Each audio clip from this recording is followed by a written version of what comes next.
In this episode, we are going to explain to you exactly what celebrants do. You might know the word, you might know where they're standing, but maybe you don't know everything that they do. We'll tell you everything you need to know so your big day runs smoothly.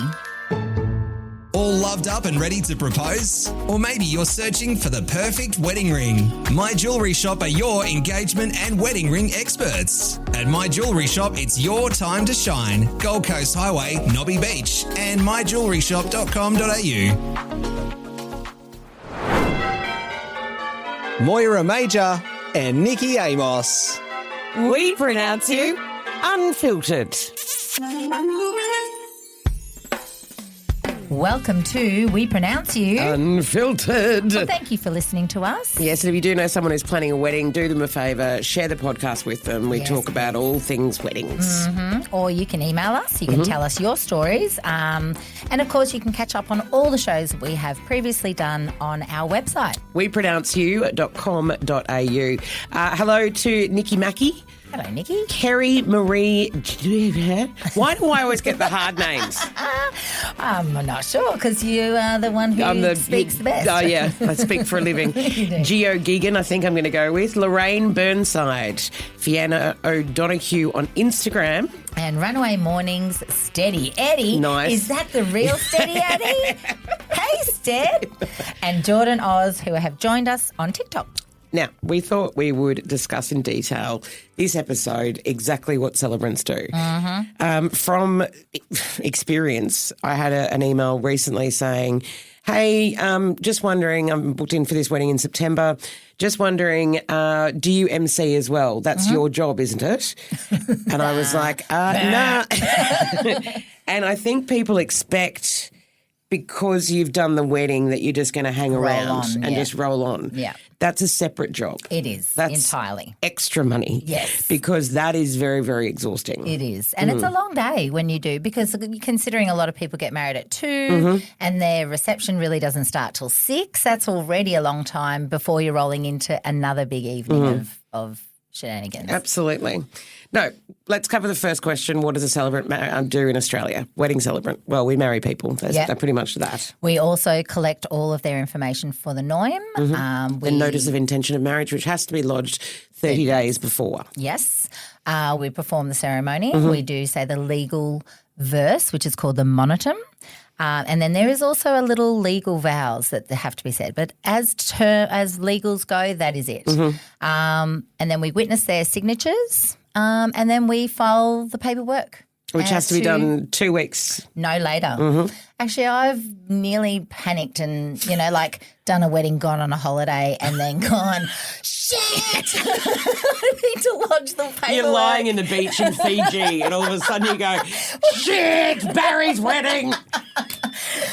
So 2 weeks I find it actually goes very quickly. It does. It does. So then we have to lodge that with whichever state we are in. So for obviously we're in Queensland, so you do it through the Queensland government. And the Attorney General's office. Interestingly, I do mine on the online portal. Do you do the same? Yes.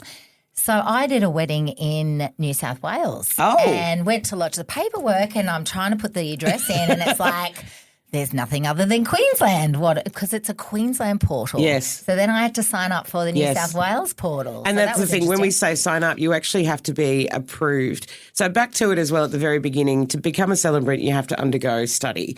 So you have to do a course and there's a number of different. I went through Rose Training. So did I. They were fantastic. Yeah. Nothing but actually we should get someone from Rose Training on because they would have seen it all. But they were fantastic. I did mine. I think it was 5 Saturdays in a row online, and then you've got a certain period of time to complete it. If you don't complete it within a year, you have to pay extra money for each month that you actually haven't completed it. Yeah. So online was great. You can do it in person. You can, if you are thinking about being a celebrant as well, check them out. Check out all the details. It is the most rewarding job. Oh, it's just amazing. so It's fantastic. so good. But to get here, there is a lot that you have to do. Yeah. And like you experienced, Moyes, there was a process getting approved by the Attorney General's office. Because I'm dodgy as hell. And I was your referee for that. And you got questioned because you're dodgy as hell. And that's why we run this dodgy podcast. No, but it was a process. I had to answer like 10 questions about you, give examples as to the behaviours. There were some that I had to. You AI'd it, didn't you? I'm pretty sure of it. So it was a lengthy process. Yes. It is a So lengthy once you've actually received your certificate of celebrancy, you're not necessarily going to be, you may actually be denied being a celebrant through the Attorney General's office, because you are actually, when you think about it, it's a person doing quite a, like it's a legal binding thing. agreement, yeah. I'm trying to remember, there was a group of people from the Rose training class that I went through, and there was actually one of them who said that she got denied because of a speeding fine. Oh, really? Because she'd had to go to court. Yeah. I think it was the fact that she'd done something not horribly bad, but as in I think it The was... fact that it went to court was enough for them to And that say, goes on their sort of Personal record. And it was because she was driving in a school zone as well, and so instantly denied. Yeah. So well, that's not a responsible person. That's not a responsible person. Can't believe we're responsible people. But what happens there is you've spent money, time, energy, everything, and the hope of being a celebrant, and it's all gone. But then this is where she can still perform vow renewals, baby naming ceremonies, Funerals. and funerals. So She not can a also waste, do but what I did for a period of time, was when I was studying, do the course, do the ceremony, but I'd have you as my legal eagle come in and do those two legal things. That's another option as well for many people if they do have a loved one.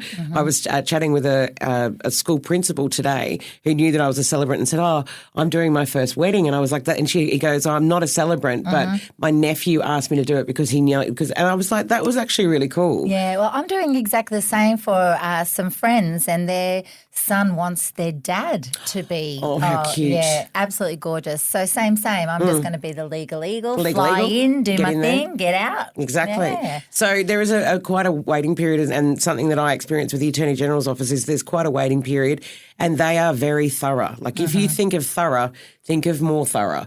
They are incredible because they obviously the role.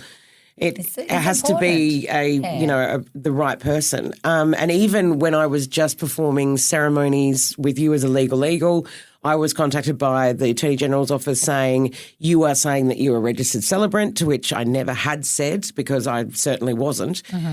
So they're actually on it all the time. Yeah. And there's a large amount of money that you have to pay as well to get a police check and all that kind of jazz. So it is that people wonder why... why can't you just do it for free?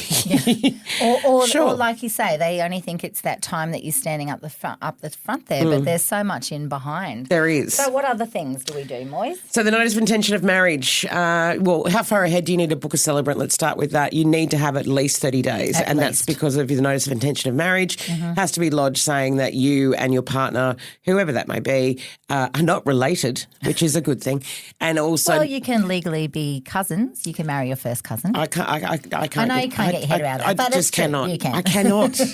Well, we were discussing this, and you actually, because in the course they talk about that. Yeah. About are you related? And every time I ask a bride and groom, right, I just have to legally ask you, are you related? They go, ugh. Does that actually happen? Yes, it does. So also, will the celebrant help us write the ceremony? We absolutely do that. What do you do in relation? So I have a questionnaire that I give to the bride and groom because I don't like to just do unless it's the legals, that's all. But I like to have a bit about their love story. Even if I'm doing just legals, I like to sort of ask a few questions. You kind of want to get a feel for your couple. You don't want to stand there and just be like a cookie cutter kind of thing. No, 100% not. Usually you can customise your ceremony to what, as we've mentioned a million times now, that legal you only have to have the monotum and you only have to have the legal vows. You could do a Star Wars performance if you wanted to. You could do a liturgical dance. You could do whatever you want. And what I generally do is I give them a guideline of what a ceremony looks like, and I call it a recipe actually. And I'll say like those sections are your ingredients, and you don't have to have all the ingredients. You want to make a simple ceremony, you can just take out some of those things. If you want to make it a grandiose ceremony, you can add rituals. There's so many things, and I think nowadays too, a ceremony is just the sky's the limit. you can do whatever. And you can have someone come and perform during the wedding. You can have someone who's very special. I know at our wedding we had a very special person come along and do a reading for us, all that kind of stuff. It can be whatever. Going back to the point that you only have to have those two legal things that actually make it legal in Australia. The length of a typical wedding ceremony can be anything. I think in the last episode we mentioned it can be 4 minutes up to an hour. Yeah. Do you want it to be an hour? No, hells no. No. I sort of, when people ask for my guidance, I generally say you kind of want 20 minutes thereabouts. You kind of lose your crowd after a while. Like they're like rolling, fidgeting. Yeah. And you want to make it short because really at the end of the day, they just want to go and get those drinks into them. They don't really give No, a it's shit. about love, Nikki. Yes. Yes. Am I exposing my booze houndishness? Now, you don't necessarily need a rehearsal as well when it comes to a wedding. Yes, it's good for usually the groomsmen because they don't know where they're going. Yeah. But that's also what a celebrant can do on the day is you're directing people what to do. Okay, bridesmaids are going to come down the aisle. I mean, there's a lot of... It's good to see if you're at an establishment then it's good to do that because they're like, well, we don't know where to stand. Where do we come in from? But if it's a backyard wedding, you can talk them through that process without having to go and do it. The only other thing is the weather as well, and something that the rehearsal should always be, say you're getting married at 2:00 on a Saturday, have it at 2:00 on the Friday so you know where the sun is because the sun is the worst thing for photography, of course, and also for sweating your face off. Which happened recently at a wedding where I don't think we thought about, I wasn't my venue, so I didn't, whatever, but the heat at 2:30, there was no shade and the groom was bald and half of his groomsmen were bald. They were like little roasted eggs by the end of it. Well, Mel, we had one from Parkwood Village and I did a wedding there for a gorgeous couple, Matt and Kirby. And honestly, sweating buckets. And it looked like, and I'm not shitting you, that someone had poured a complete bucket. But the worst thing is he was getting teary and I went to grab my tissues out because I keep them in my bra, where else are you going to keep them? Yeah, definitely. But they were soggy, so I was like, I'm not giving him boob sweat for his face. Was that two guys? No. Oh, I was going to say I didn't think I like boob sweat anyway. I'm pretty sure of it. No. So what do we do on the actual day? Well, we turn up usually about an hour beforehand. Yep. And instantly if you think about a fairy godmother, we're the ones who have to fix all the problems. So we have to sort out. We have our arsenal of stuff that has, double-sided tape, safety pins, batteries, hairpins, batteries, tissues, deodorant, mouthwash, isn't it? Anything that you will need on the day. Could possibly need. Because we know that it's so important to you. We understand the importance of it as well. We take the job very seriously. So we want you to be as comfortable as possible. I have seen a celebrant who has a belt, which is amazing, and I want one. It's a belt which looks like a little backpack, like not a bum bag, but it's got like all these different little pockets in it. Get out! So she spins it round, so you can just literally go, boom, tissues, boom, whatever else you need. Great. So we turn up early. We make sure everything is there. We've written the ceremony beforehand as well. We've conversed with you about what the vows you would like. You can write your own vows. We can suggest vows to you as well. And then what we do on the day is just... Well, we bring the legal paperwork so they don't have to worry about any of that. So we bring everything that they need to sign on the day. Mostly in a nice compendium. They get to keep that certificate, which is not a legal certificate that you can change your name with. I do have to explain this a lot. I'm sure you do too. I'm in the middle of someone crying to me the other day saying, you didn't legally marry me. And I said, yes, I did. Yes. It's now your job to go and change your name legally with a courthouse. Yes. With the with the right certificate. Yeah. So after the wedding, we lodge within that 2 weeks, as we mentioned before, the paperwork, and then that legal certificate goes directly to the couple from the Attorney General's office, and that is the one that they'll use to go and change your name. So that certificate of marriage that you see everyone taking a photo with, it really doesn't mean anything. No, it does. It's a commemorative. It's a lovely prop. You can't use that really for anything. Even when I was going through the Attorney General's office, I realised I didn't have an official certificate of marriage. I tried to submit that as my official one. And denied. no. Up next, we're going to tell you just just how hard it is to change your name. Sorry about that. And also, what happens if you don't have all of your legal paperwork ready before the wedding? All right, Nikki, there's a lot of talk about lab-grown diamonds, and I guess a lot of people don't actually know what that means. No. Like, what's the difference between lab-grown and mined diamonds? Well, aside from being man-made in the lab using cutting-edge technology, lab-grown diamonds are visually, chemically and physically identical. So you wouldn't even tell the difference. No, to a mined diamond, but they're also eco-friendly. That's a big thing. Ethically sourced is another thing as well, and they cost 30% less. 30% than mined diamond. Discover the irresistible pool of created diamonds by My Jewelry Shop, the Gold Coast's only fully accredited jeweller offering certified, sustainably rated diamonds. At My Jewelry Shop, it is your time to shine. Celebrating 10 years. 10 years. 10 years How at Nobby good. Beach. Or myjewelryshop.com.au. All loved up and ready to propose? Or maybe you're searching for the perfect wedding ring. My Jewelry Shop are your engagement and wedding ring experts. At My Jewelry Shop, it's your time to shine. Gold Coast Highway, Nobby Beach, and myjewelryshop.com.au. Now, who needs to be present at the ceremony? Well, basically, Only people you like. no, when you got those family members in, like, oh, you gotta invite Auntie Gin, you know. I've never seen her before. But yeah, at the ceremony, you can actually just get married with 2 other witnesses over the age of 18, and that is pretty much it. If that's your vibe, if that's what you want to do, you can have that. You can have thousands of people if you want, but you do have to have 2 people to witness your signatures over the age of 18. Yeah. Now, how long does it take to get that official certificate? Well, in my experience, it's, we lodge it. The Attorney General's office will send an email saying that now registered. registration is complete. That's when I text my couples and say, hey, I've just got notice that it's been completed. Expect an email in your inbox. Generally, it's already there in their inbox. Once they've paid that invoice, which is about $54.60, I believe, then it takes, I sort of say allow 2 weeks, but they generally get it within a week. Yeah. So that means everything is done. Yes. Because there is, people do think, okay, I'm married, but then is this now legal? Well, yes, it is legal, but if you want it, it's only if you want to change your name. And you don't have to change your name. And this surprised me because I'd always just thought that when you got married, your name changed. Yes. And so what I didn't realise that it's a bloody rigmarole. It is actually quite a nightmare to change your name, and it's always lovely that it's just the women usually who have to do it. I remember driving to Brisbane to the birth deaths and marriages up there to actually legally change your name. You can do it at courthouses, but it is not just as simple as sending a form away. No, and what because I've actually got half of my old married name in half of my documents and things, because some things are just hard to change. I thought I could just send a copy of my wedding certificate to these companies and they would do it.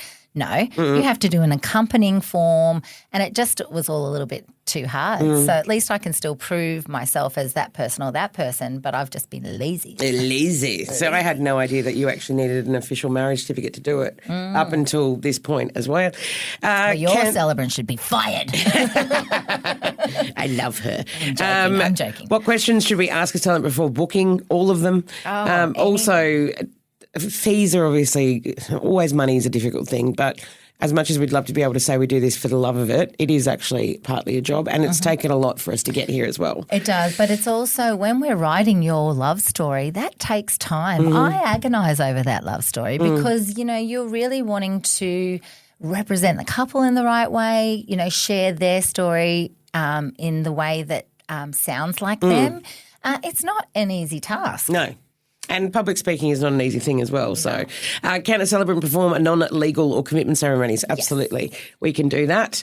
That's easy, and that can be anywhere. Can we have a friend or family member marry us? We've covered this off as well. Yes, you can. But you still need a legal eagle. What happens if we don't submit the NOIM in time? You don't get married. That's a bit harsh. Well, you can't.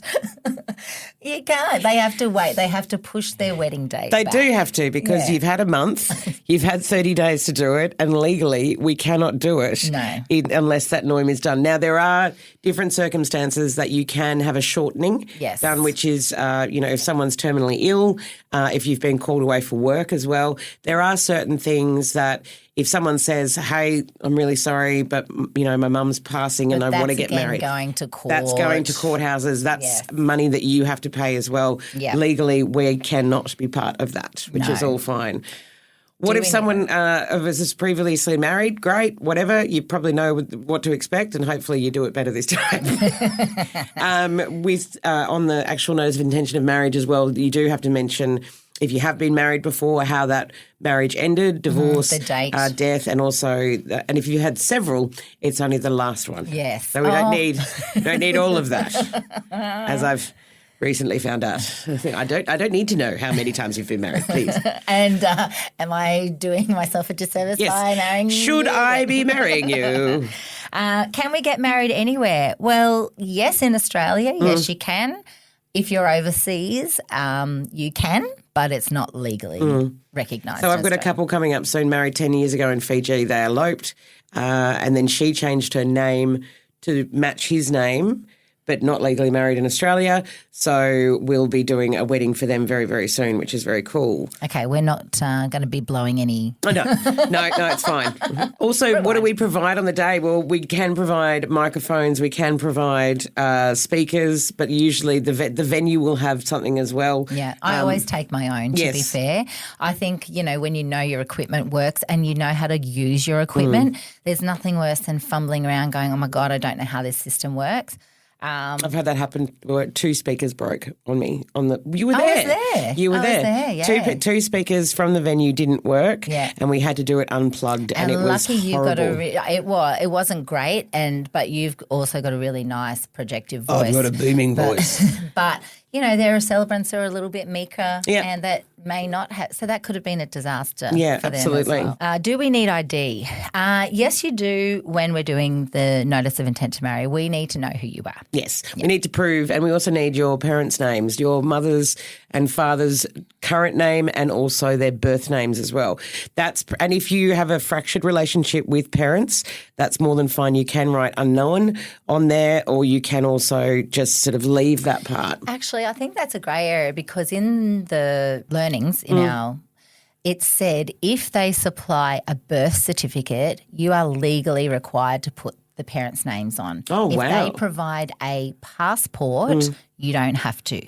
But so for instance, if someone has just given me their passports, I'll ask them and say, do you have a good relationship with your parents? Would you like their names on your wedding certificate? Yep. If they say no, I leave them off, and I can because I don't have that information. But if you actually get a birth certificate, you will legally have to put that information on. The interesting thing is I don't think I've actually had a birth certificate given to me so it's usually just driver's license and passport. So interesting that, that is there as well, because they are obviously the legal documents we need to cite, and that gets recorded to take to the Attorney General's office so that it proves that you're who you say you are. Exactly.